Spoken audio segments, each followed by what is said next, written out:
Hi again, and welcome to my show. I'm Craig Hamilton-Parker. I'm a psychic medium, and I look at events around the world and what's happening in the world through kind of spiritual eyes, through the eyes of a medium, as it were, which I am. And today I want to talk about what's happening in Paris, the riots that are going on there. Massive riots going on, 2 people dead already. And I made some predictions about this at the beginning of the year, you might remember.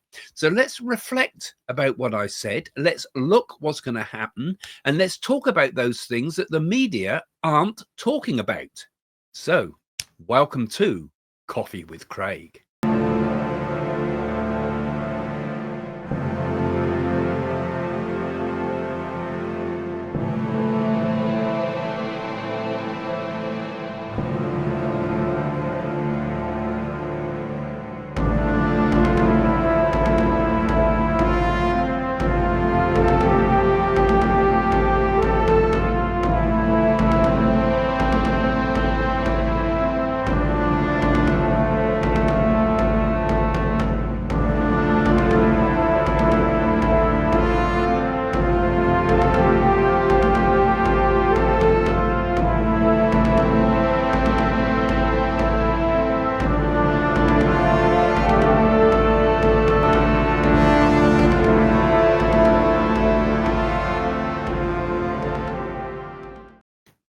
Well, hi again, and welcome to the show. And so don't forget, again, here we say it again, if you're here for the first time, don't forget to subscribe, and don't forget, if you come many times, give us those thumbs ups, because it helps this video beat that algorithm.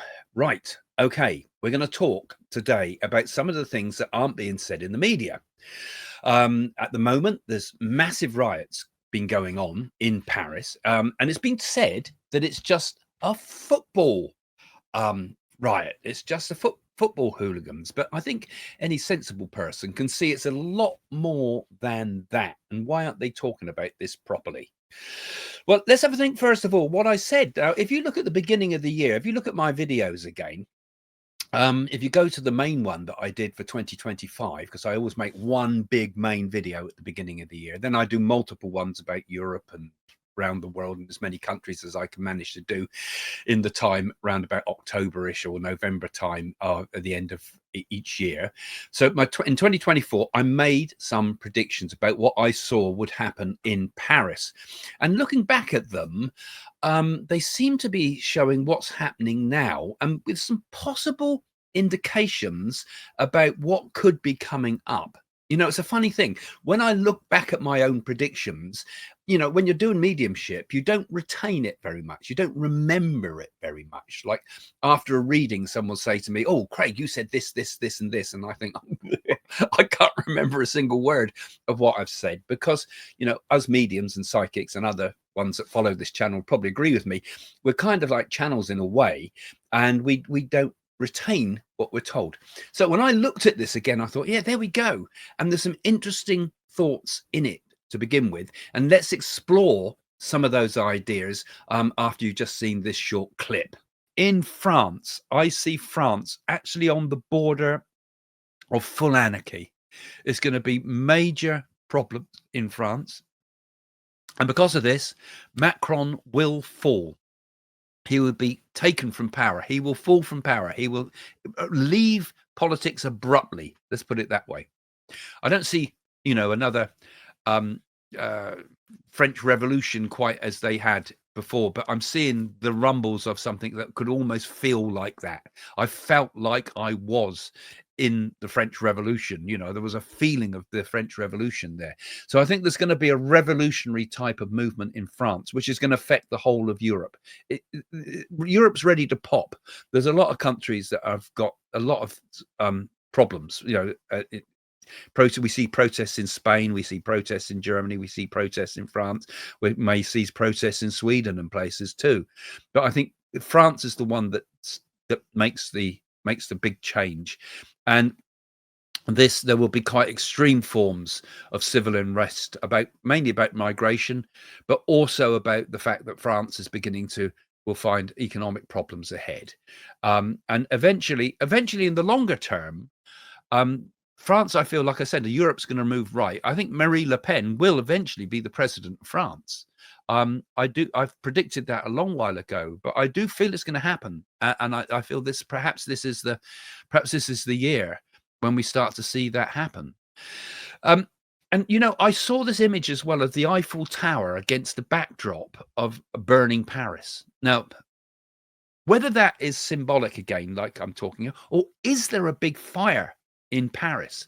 Is there some big fire problem in Paris? I saw burning Paris.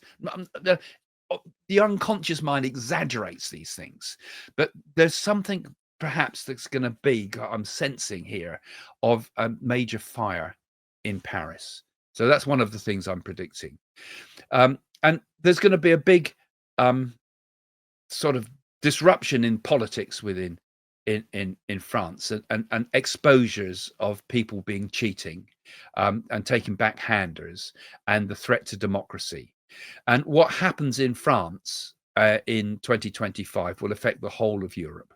Well, when you see some of the footage that's just been coming out, it makes you think my predictions are coming true, aren't they? Paris on fire. But when you look at the news, it doesn't seem to reflect this. They've been talking about it as football hooligans. They've been talking about it as riots that seem to have been happening because of a football match. And when I look at the footage that's now come out on the news, because originally, I mean, it was played down so much. Jane and I were watching a Sky News, for example, and it certainly wasn't the main headline. And it was just played down. It's as if the media's been told, play these things down. Don't ever mention immigration as being a potential problem. And when you look at these images, I'm going to put a few images up now of bits that I've picked up from around the web of news footage. Tell me if these are football supporters. Firstly, how many football uniforms or regalia or whatever they call it, but football shirts and scarves and things do you see? Not many. How many of these people that you can see doing the rioting are likely to actually been to the match? Were they at the match? And this rioting happened before the match started. And what's all these flags? Why are there Moroccan flags? Why are there Palestinian flags being waved like this? I don't think that seems to have an awful lot to do with the football match, does it? And the big one, which I think it makes me really laugh, is why are they storming a Chanel shop? I mean, Jane and I went to Paris and a number of times, and Jane, of course, wanted to have a look around the Chanel shop, and it's, oh no, we're not allowed to let you in until you book an appointment and things like this, And now the barbarians, as the internal minister for the interiors, I think they call them, in France has called them, the storm of these barbarians, are banging on the doors of Chanel. I mean, that doesn't strike me as kind of football behavior, does it? They might storm, they stormed Foot Locker as well, it's got to be said. And people have said, oh, well, this isn't all people from abroad. These are teenagers too. But yeah, every thug wants to get involved in these things too, don't they? And you listen to the media reports and it's all being played down. 2 dead, 200 injured. 500 arrests already at the time of the last news I've heard. It's like, what's going on? What's happening to France? Anyway, have a look at the footage. See what you think. Let's have your opinion. Are these football supporters?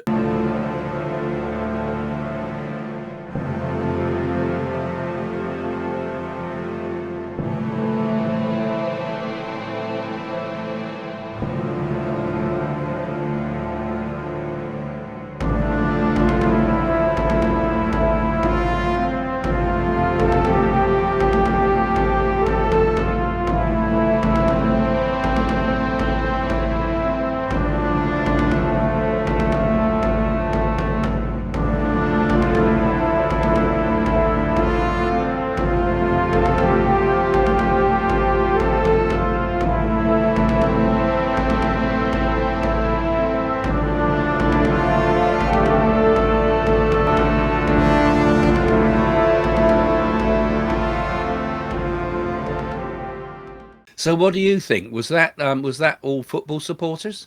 Was that football riots? All those football scarves and things, and people calling for their team? No, it wasn't. It was a reflection of what's happening, not just in Paris, not just in Europe, not just in the UK, not just in America, but around the world. I think we got to say to ourselves, multiculturalism doesn't work. We end up with divided societies, and we brought in so many people that we're beginning to sort of cave in. I feel we're having almost the same sort of problems that we saw in the Balkans with this. We have similar problems what we see between Israel and the Arab countries. We see similar problems that happened in India in the past, where societies become divided between themselves because of massive cultural and religious problems that are so divisive that it just cannot work. And where's it going to go? What's it going to end up with? I mean, there was, like I said, 2 dead, 200 injured, 500 arrested at the last count. That's a lot of people. And that's just in one day in Paris.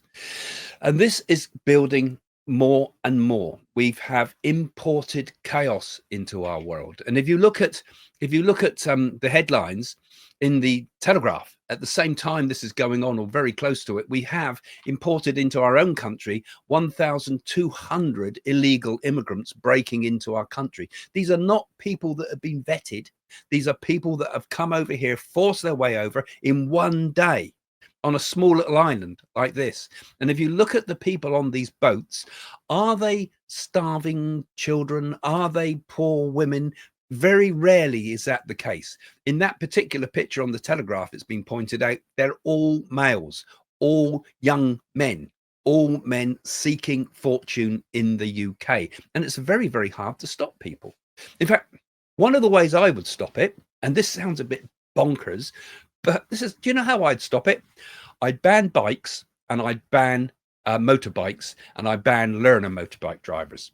The reason being, and that's a pretty broad thing, the reason being that many of the people are coming over are thinking, I can make up to £500 a week cash. This is a figure that's been quoted. 5 people that can make £500 a week cash doing deliveries on learner motorbikes and delivering door to door with all this fast food. We cut all that out. We'd stop the fast food delivery services, right? We'd have to actually go and get our fast food. But is that a bad deal? We might think twice about eating the junk. And we could wipe out their income straight away. So it doesn't become quite so appealing to come to the UK if you suddenly can't have all this money that you can send home. And if you're sending money home, others are thinking, cool, look at all the money they're sending. We want some of that. The Italians did a similar thing. They don't allow you to own a mobile phone in Italy. So you can't run businesses and the rest of it from homeless places. You have to actually be a resident in order to own a phone. Very clever idea, really. Same with cars. They don't let you own cars over there. They're putting hidden barriers in the way to discourage people wanting to come to their country. Now, it's not going to solve the problem. It might be one of the things that help solve the boats, but the obvious thing with the boat problem we have here in the UK is we need to send people back straight away. But can you? Then we say, oh, it's the French's fault. But can you blame them? Do they want all these people from these disordered societies coming into their world? I mean, we've lost London, I feel. Sajid Khan and all those people seem to hate our country, in my opinion. And, I would say we should vote the Lord Mayor in for London. For the whole of the UK should vote for that, because it's our capital for the whole world, or the whole country, rather, the whole of England anyway. And we're finding it in all the cities of Europe. We're getting the same problem. So Macron wants to call it football. Of course he does. He doesn't want to lose power. So he's going to be out of power very soon.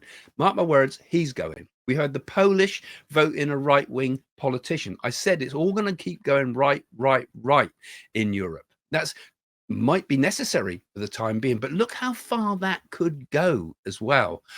What do you do about the problem that we've got? Look what happened in Germany, where they had the similar issues with problems that they perceived problems that they thought, we find a scapegoat. You get a country falling into chaos, you find a scapegoat. Now, if Europe falls into economic decline, which it appears to be doing, find a scapegoat. We've got a perfect scapegoat. So it could turn into something terrible. It could turn into something really terrible if we ignore it. And the problem is the press are closing their eyes to it. They're completely ignoring it. The politicians are closing their eyes to it. We're calling it football, but it's not. Why don't we address it? Why don't we talk about it? And why don't we have our politicians really start to really say that this is a serious problem? Instead of giving get round the problem by giving everybody passports, we create a major problem because now they vote for it as well. Now, these are people, of course they are. And these are some of those people, many of them are people that are trying to escape impossible problems from their own countries. But, can Europe or the Western world afford to take on all the people in trouble? When Europe was in flames after the Second World War, could Britain have said, right, all come to Britain, we'll have everybody from Europe here in Britain? You couldn't do it. You no matter good-hearted you might be, you can't sort of just bring everybody and say we got it all, because your own system collapses as well. And this is what's happening around Europe. We've got systems that can't cope with this huge influx of people. I mean, what we really should be doing is helping those countries that are in distress to build their own infrastructure and build their own hospitals and build their own schools and have their own reason to want to stay in their country and say, this is a beautiful country, I want to continue to live here in their own land. So we should help them instead of ripping everybody off like we tend to do, because everything's out of our hands, isn't it? It's in the hands of the politicians and it's in the hands of big business. And you end up thinking, everybody's supposed to hate their own country and hate their own history and consider everything that's ever been before as being sort of something wrong with it, as if, because when you think about the Western world, Britain in particular, everything you look around you in your home now, and every place, everywhere we look has been the inventions of the Western society, starting with the Industrial Revolution in Britain, spread into Europe, spreading then into America. Every major invention has been made by us, even printing. They even say, oh, China invented the printing press. Actually, movable type was invented way before the Chinese even did it. Britain, Europe, the Western world is way ahead of everybody else. And now we want to look at our history and say, oh, we were terrible people. Oh, we did terrible things. We polluted the world with our industrial revolution. We enslaved the world with our imperialism. Yes, some of those things happened, but we also brought the modern age, and there's always good and bad with everything. And we should, I think, honor our countries and be glad to be our own nations, because what's going to happen is the despair of people seeing their societies collapse is going to turn to anger. And I feel what's been happening in France is just the start. We're going to see it all around. Like I said in my earlier video, in 2025, we'll see it in Berlin, we'll see it in Sweden, even we'll see it in London. And this looks like the beginning of all that. And unfortunately, I think these hostilities, these things that the Interior Minister of France called the barbarians, is unfortunately the way it's turning. And we can't have that. We're closing our eyes. And I feel that, unfortunately, I see really bad things ahead with this. It's going to get worse and worse. Can we ever solve it? I'm fear not. I don't think we can ever solve it. We can solve it ultimately if we gradually start to recognize that it's a problem. We get the right people into our countries that we feel are beneficial to the countries, educated people, skilled people, people who are genuinely escaping torture and all the other things that political pressure and things like that. But we can't just let people in just because they want to make some more money. We can't let people in just because they're poor, because where does it end? The system collapses, particularly the hospital systems. So sadly, I think the way forward must be first and foremost to change this movement of people throughout Europe, change this movement of people into America too, where it's the same problem and this is being addressed. And then we can start to build things again. get our own countries back in order, because our countries are slipping away to those countries that don't have big immigration problems, such as China and Russia and so forth. And we need to start building up our countries and building up our belief in ourselves, building up the self-respect that we should have for ourselves, building up a kind of a passion for the great things that have been achieved by our nations. Each nation has achieved many great things, and we should look to the best in ourselves, and we should take the very best values from the past and join those with the very best values of the present, and make a growth rather than being this self-depreciating, destructive sort of attitude that seems to be rife at the moment. We should be proud of our nations, I feel. I think it's a good thing to be like that. And then we should help others. We should help other nations to grow with compassion and with investment and with aid and help, and give them a chance as well. But the way it's going at the moment, I'm sadly feel that our nations are falling apart because we just do not look at the issues. These are not football riots. And it's just one more example, I'm afraid, of how we are burying our head in the sand and creating a very dangerous tomorrow for ourselves.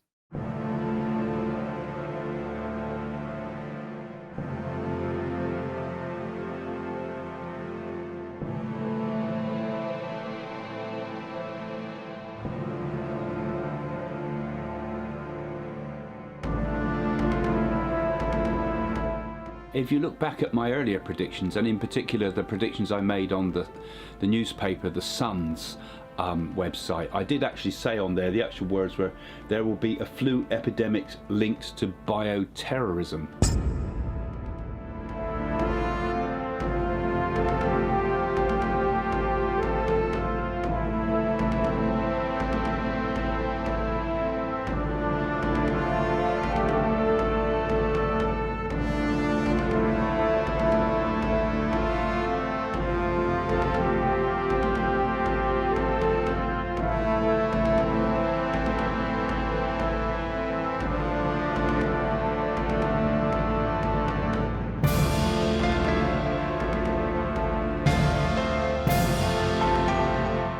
And my thoughts are that Liz Truss will make it to the final, be the next PM. I think she will actually have a final battle between her and Rishi Sunak. We've not seen the full end of Boris Johnson either, I tell you. But Rishi Sunak actually will eventually, I feel, be the next leader of the Conservatives. So I think there's going to be a few conflicts that Britain's going to be drawn into, including I think Russia is going to take some moves against Ukraine. I think she will make it past her platinum jubilee, which comes up this year. But I think after that, we'll see a sudden and quick deterioration in the Queen's health. And I think we might lose the Queen towards the end of 2022. There's going to be a huge backlash from over the Netflix programs and screening, because I feel it comes out at a bad time. Charles will come to become King Charles, but his reign, I feel, will be short. I said that Prince Charles would be hit by an egg. And of course, there it is, all in the press today. Marvellous person she is. She does something extraordinary that could even put her life a little bit at risk with the way she did this. Okay. Is there something also there that's not been spoken about fully? Did they also discover something with Kate that wasn't quite right? A huge swarm of people knocking the doors of Europe and America. And I feel that Ukraine conflict is going to be a kind of a grinding conflict that goes on and on. I also feel that there's something going to happen in the Middle East as well. I feel as if there's going to be a sudden and unexpected thing happen in the Middle East. So I feel they're going to take it into their own hands, and I feel we're going to get a strike from Israel. This is going to be one of the significant things in 2023. I've said it before and I say it again. I feel Israel, with the help from the USA, will strike the Iranian nuclear facilities. I said that there would be an earthquake that would shake New York. at this time, I've been sensing that for a while that there's going to be a big earthquake of some sort, and this could well come up during April period. I'm seeing a bridge collapsing, actually the whole infrastructure of it going. I predict something very dark happens to President Joe Biden. He's been pulled from power, sacked, as it were, and quite close to the election time. But I kind of sense it's more to do with illness, perhaps, senility, and people stopping him because of that. So it could even be that a new candidate will run for the presidential nominee. I predict that Trump will win the November 2024 election. And I feel very strongly that the black vote is going to move towards Trump. See him as a sort of a bit of a cool guy. I can't see Trump being put in jail despite what they're throwing at him. I can't see a jail sentence with him. But I get the feeling one of the candidates has an attempt on the candidate's life. Could there have been a plan to assassinate either him or Trump, perhaps? There's going to be an assassination attempt on Trump, I think. And that will fail. But he might maybe get wounded or something like that. A hit or attack on our airplanes, on passenger flights or even freight flights. Because I also had at the similar time, I was also seeing this image of helicopters on fire as well. I seem to see like the west of America on fire and the east of America underwater, huge winds. And I actually saw, just like we had a major problem here in the UK where a tower block went up on fire, I see a tower block deserted